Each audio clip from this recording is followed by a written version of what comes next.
Welcome to the Karma Verdict. Let us get started with today's story. My wife stood in a motel parking lot at 11 at night, laughing at something another man had just whispered. And she had no idea the car she was about to drive home in was already 40 minutes away, parked in my brother's garage with the engine still ticking. She called me 16 times before she finally understood. She left him a voicemail begging, then one that threatened, then one where she just breathed into the phone like she couldn't decide which lie to tell. I heard every single one the next morning, and I didn't call back. My name is Ethan, I'm 38. And for 11 years I believed that being patient was the same thing as being loved. I was the husband who kept the porch light burning past midnight. I was the one who reheated her dinner without asking where she'd been, who told himself that a locked phone was privacy and not a wall, who apologized after arguments I didn't start because peace felt cheaper than the truth. I kept paying that price right up until the night Danielle walked out of room 214 with a man named Cole and reached for a car that wasn't there. Here's the thing nobody tells you about a marriage coming apart. It doesn't crack like glass. It closes like a series of small doors, so quietly you don't hear the last one shut until the house is already cold. Danielle and I had an ordinary life, and I used to be proud of ordinary. We had a kitchen faucet that dripped no matter how many washers I replaced. We had a dog named Biscuit who only listened to her. We had a savings account we were slowly building toward a lake cabin we talked about every summer and never bought. We fought about normal things, about dishes and in-laws and whose turn it was to call the plumber. Danielle was 36, quick-witted, magnetic in a room, and gifted at something I didn't have a name for until it was too late. She could take any moment where she was wrong and hand you the guilt so smoothly you'd end up thanking her for it. When we were young, I thought that was passion. If she snapped at me and I flinched, she'd cry and I'd be the one saying sorry. If she forgot something that mattered and I mentioned it, she'd say, "I already feel terrible. Do you really need to pile on?" So I got smaller. I learned to bring things up sideways, or not at all. The first time she said she needed space, I didn't argue. I asked her what space meant, gently. From across the kitchen while she scrolled her phone with the screen angled away from me. "Just room to breathe," she said. "Not everything has to turn into a conversation, Ethan." I wasn't trying to turn it into anything, but I was, apparently. That was the first door. Then the passwords changed. She'd used the same one for years. Our anniversary, and one morning she asked me to pull up a text from her sister Renee, then snatched the phone back and said she'd updated the code. People are allowed to change their password, she said, like I'd accused her of something. And she was right. People are. I didn't own her phone. But then the phone started living face down on every surface. Notifications stopped showing previews. When I walked into a room, her thumb would slide up to kill the screen before I could see it. I asked if she was okay. She said she was tired. I asked if we were okay. She said I was being paranoid, and I hated the idea of becoming the husband who checks the odometer and reads receipts. So instead of asking out loud, I started writing things down, not to trap her, to prove to myself I wasn't losing my mind. When she said she'd had dinner with her friend Kayla and then mentioned 2 days later that Kayla was in Denver all week, I emailed myself the date. When she came home smelling like a cologne I've never owned and told me the restaurant was packed, I wrote that down too. No confrontation, no snooping, just a quiet ledger of things that didn't line up. The first bank alert came on a Wednesday. She told me she was going to a late yoga class. She'd worn perfume for it, the good bottle, the one she saved for anniversaries. I was standing at the sink eating cold pasta straight from the container because using a plate felt like too much effort for a man eating alone in his own kitchen, and my phone lit up with a charge from our joint card. It wasn't a big number, but the merchant had the word "in" the name, and there is no yoga studio on earth called an inn. I texted her, just 5 words. "Thought you were at yoga."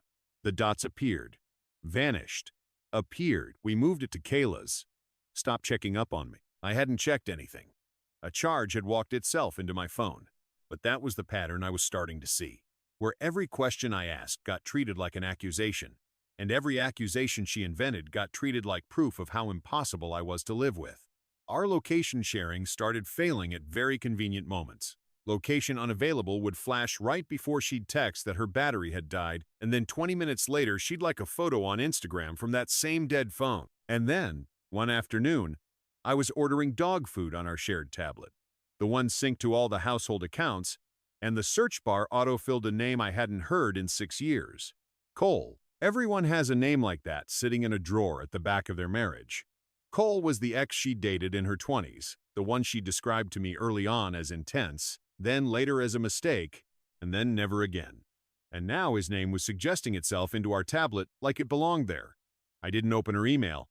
I want you to hear that, because it's the whole thing. I didn't dig. But a few days later, that same shared tablet buzzed on the coffee table with a recovery alert for an email account I didn't recognize. And the preview line underneath it said, confirming for the same night. My stomach dropped in that slow, quiet way, the way an elevator drops half an inch before it catches. That night, I lay awake staring at the ceiling, while Danielle slept turned away from me with her phone tucked under her pillow like a passport. And I told myself the truth, which is that a name isn't proof, and a preview line isn't proof, and a suspicious charge isn't proof, but a pattern, a real pattern, is a shape you can't unsee once you've traced it. So the next morning, before I let my anger drive, I called a divorce attorney. Her name was Miss Reyes, and she talked to me the way a surgeon talks, calm and unhurried and completely allergic to drama. She asked me if I believed my wife was cheating. I said I did. She asked if I had proof. I said not enough. Then don't accuse her, she said. The moment you accuse her without proof, you become the story. Not her. You. I told her I wasn't trying to trap Danielle. I didn't say you were, Miss Reyes said. I'm telling you not to trap yourself. Don't threaten. Don't scream. Don't post anything online you can't take back.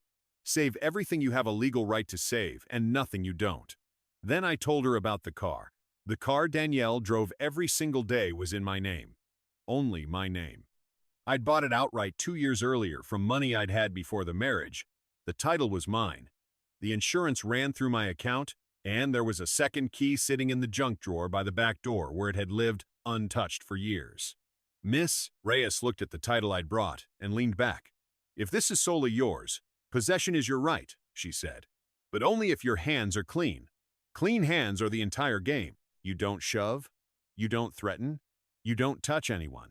You document, and you let the documentation do what your anger wants to do. Clean hands. I wrote it on the inside of my wrist in pen like a man about to walk into surgery. And here is where my story stops being the same as every other cheating story you've heard. Because 2 weeks later, I found the second betrayal, and it was worse than the first. I was reconciling our savings, the lake cabin account, the one we'd been feeding for 6 years, and there was a withdrawal I hadn't made. Then another, then a standing transfer, small enough to miss, routed to an account I'd never seen. She hadn't just been meeting Cole. She'd been quietly moving our future into a place I couldn't reach, dollar by dollar, for almost a year. She was funding an exit and letting me pay for the porch light while she did it. I took that straight to Miss Reyes, and for the first time her calm cracked into something like a thin, sharp smile. That's not an affair anymore, she said. That's a paper trail with your name as the victim. Do not touch it.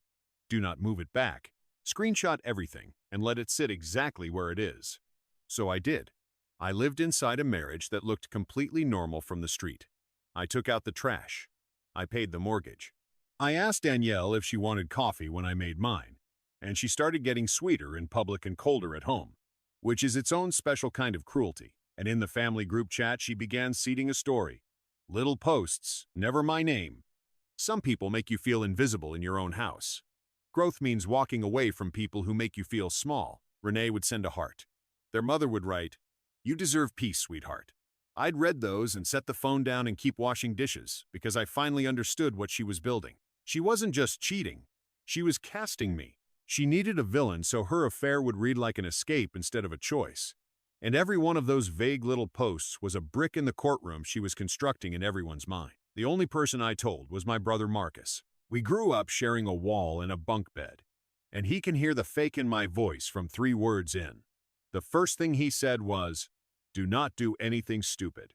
I told him I wasn't planning to. That's exactly what people say right before they do the stupid thing, he said. Listen to me, Ethan.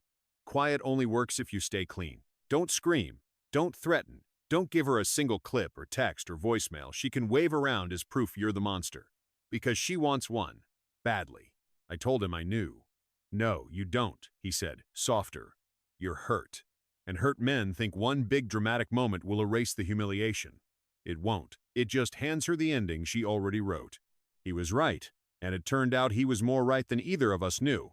because that same week the phone rang from a number I didn't recognize, and a woman's voice on the other end said, "Is this Ethan? I think your wife has been seeing my husband." Her name was Sabrina.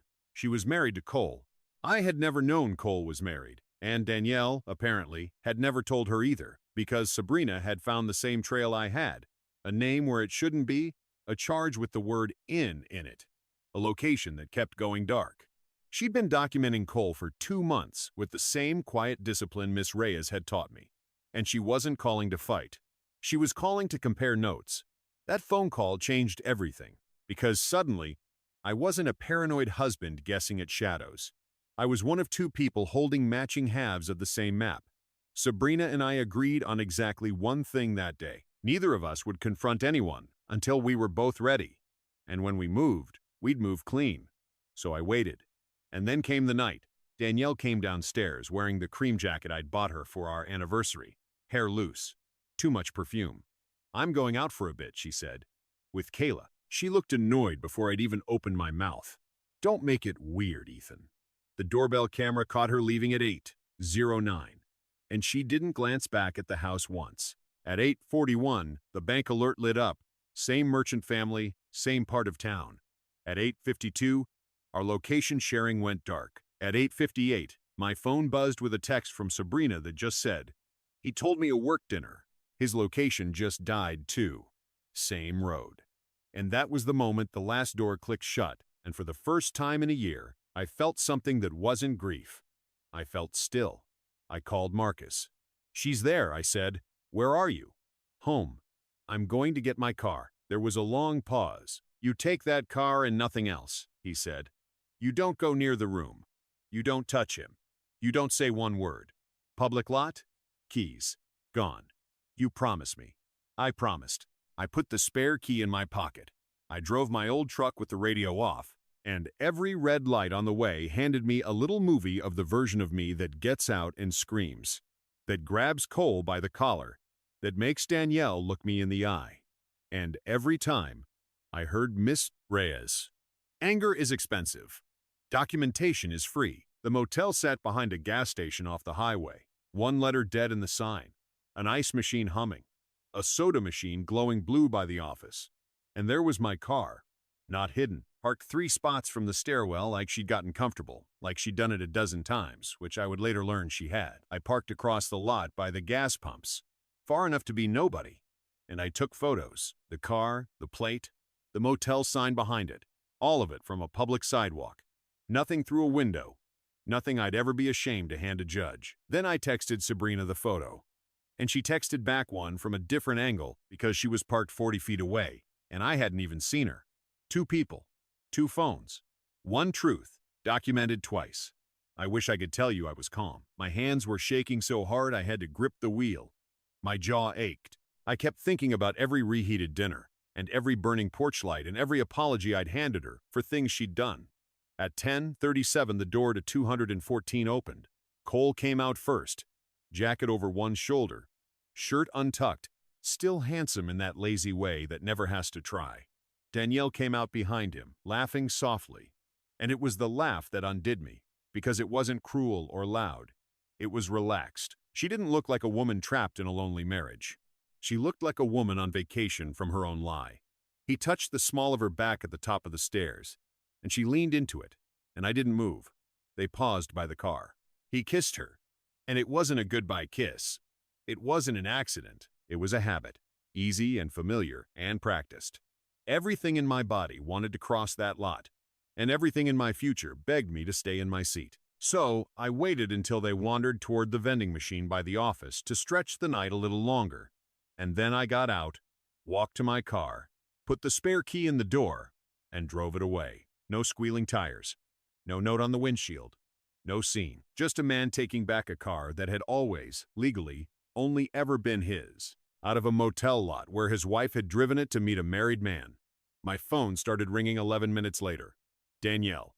I let it ring out. It rang again, and again. By the time I reached Marcus's street, I had 7 missed calls, and I pulled into his garage, brought the door down, and sat in the dark for a full minute just listening to the engine tick and cool.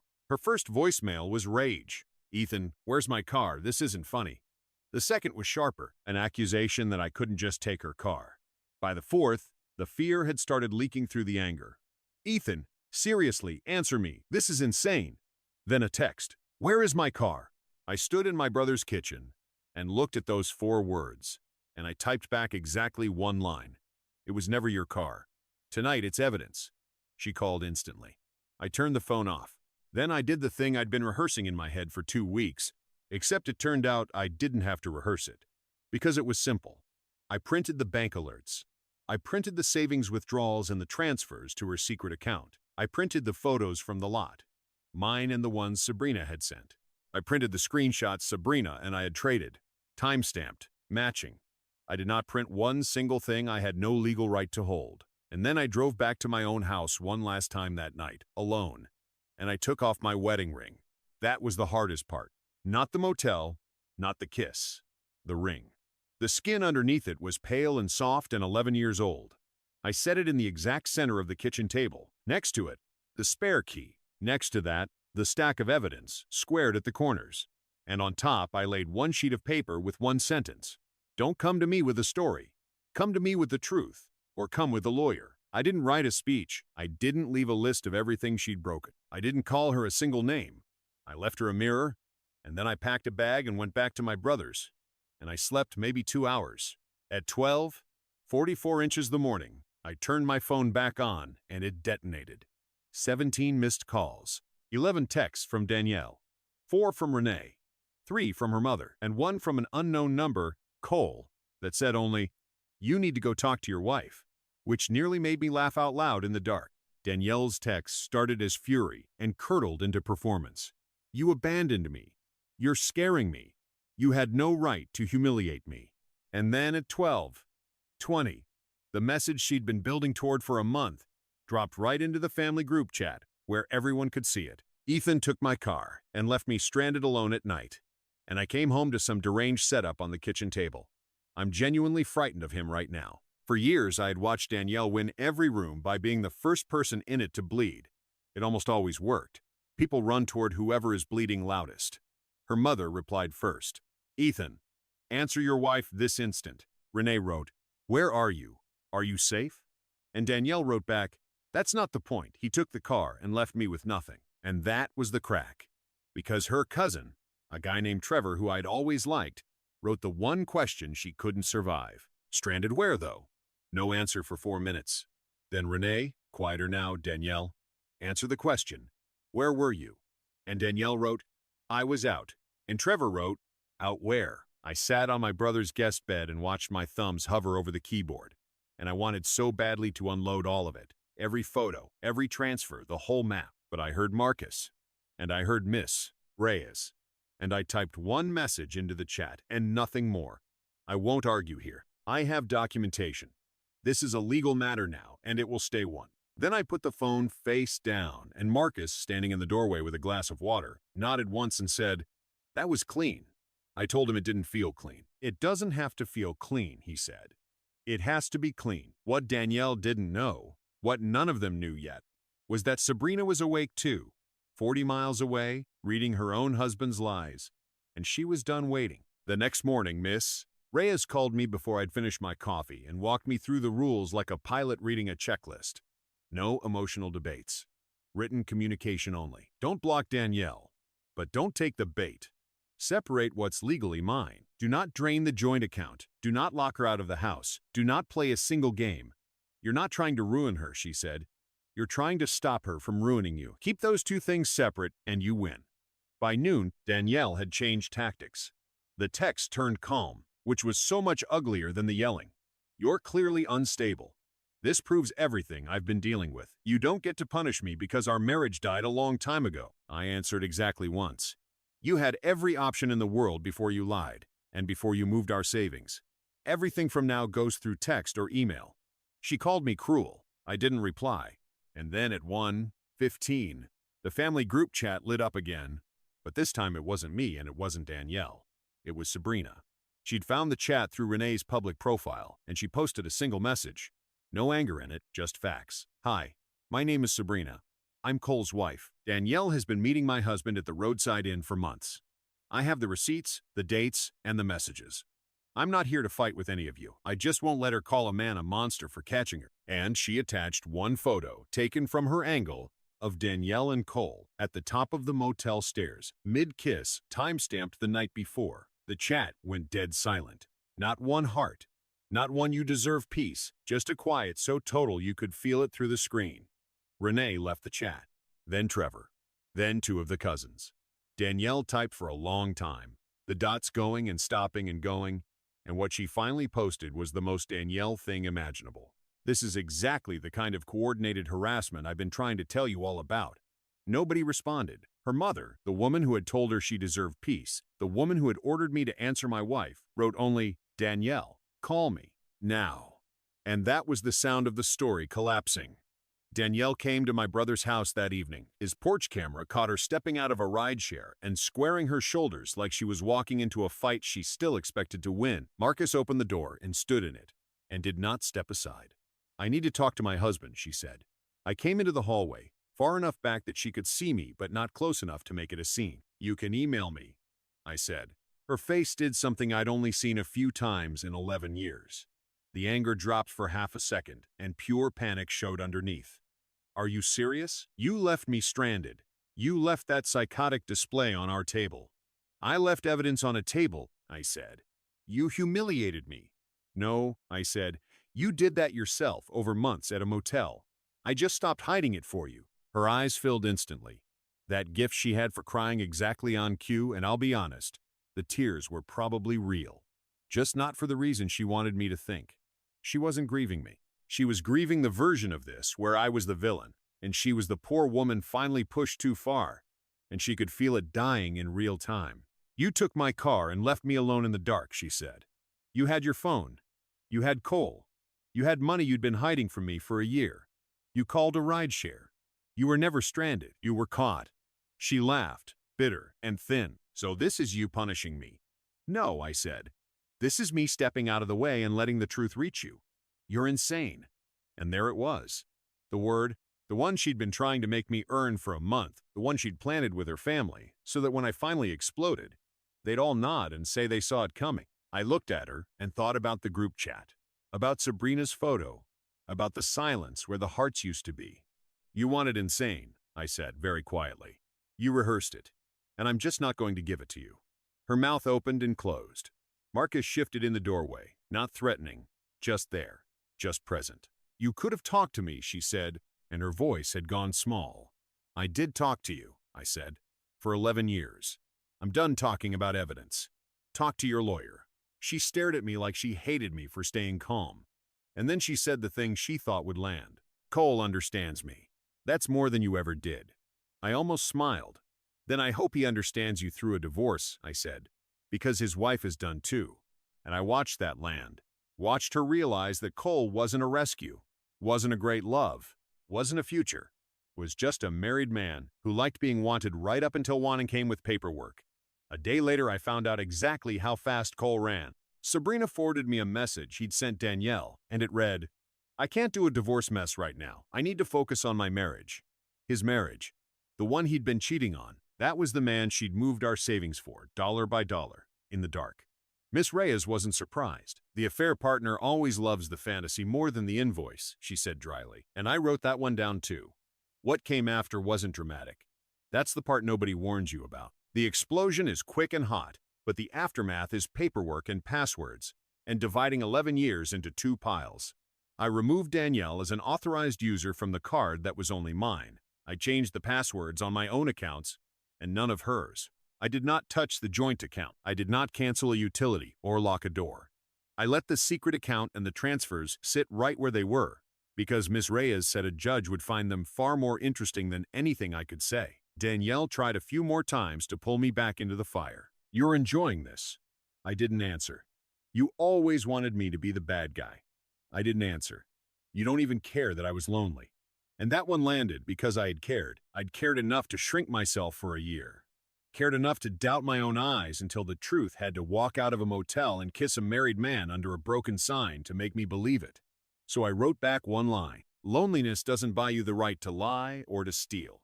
She didn't respond that night. Renee called me 2 days later. exhausted. I told her I love her, she said. But I also told her I won't lie for her. That probably cost me a sister. I told her I was sorry. Don't be, she said. She used me too. She used all of us. And that was the closest thing to being vindicated that I got. And it didn't feel like winning. It just felt a little less lonely. Sabrina and Cole divorced. Danielle moved into a short-term rental, and Cole vanished from the story as fast as he'd re-entered it. Off to save the marriage he'd spent a year betraying, the savings she'd siphoned became the single most damaging thing in the file. And there was no dramatic courtroom moment, no gavel, no judge calling her a liar to her face. Real life is slower and quieter than that. We traded documents. We argued through lawyers. The secret account spoke louder than any speech I could have given. The day I signed the final papers, I sat in my truck outside Miss Reyes's office for a long time, expecting to feel free. And instead, I just felt tired.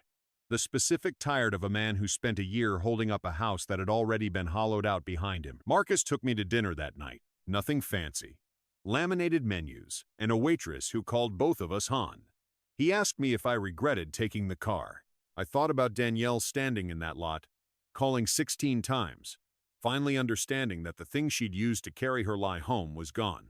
I regret that there was ever a car to take, I said, and he nodded, because that was the honest answer. I know some people will hear this and call me cold.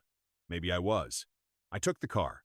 I laid the evidence out on the table. I turned our home into a room where Danielle had to sit alone with what she'd done, without my anger to point at instead. But I never screamed at her. I never touched Cole. I never posted her face online. I didn't empty a single account or break a single thing or say one cruel word to her family. I didn't hand her the explosion she'd spent a month scripting for me. And that, more than anything else, is what shattered the story she'd tried so hard to tell. The last real thing we ever said to each other happened over email, because that was the only place I trusted the words to hold still.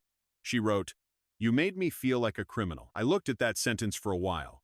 Then I wrote back, "No. I just stopped being the place you hid from what you already were." And I didn't send anything after that.